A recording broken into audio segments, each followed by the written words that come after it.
Yule mwanamke naona ana nguvu nyingi. Hata nilivyomwamuru kumwingiza kwenye chupa haikufanya kazi. Nishajua. Huyu ni Jovina. Jovina? Ndio, Jovina amerudi.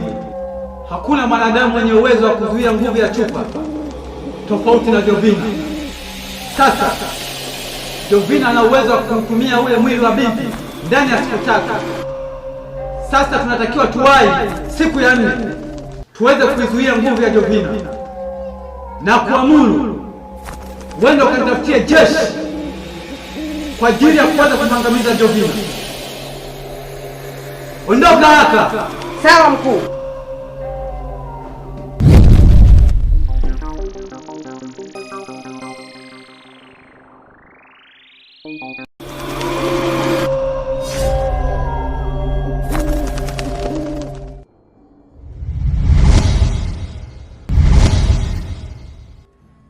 Nadhani mkuu yuko sahihi kwa hiki alichokifanya? Hapana.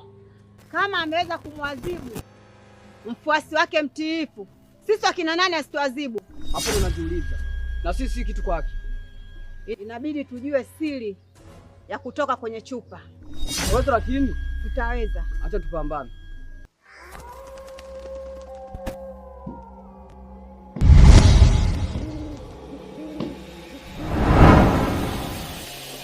Naona nilichofanya mwenzenu. Ndio mkuu. Sasa yuko. Na hii ndio itakuwa adhabu ya kila mtu nitakayemtuma kazi na akashindwa kuifanya. Ndio mkuu. Mmenielewa? Ndio mkuu. Nakutuma popote alipo Samiri, naomba kaniletee habari zote.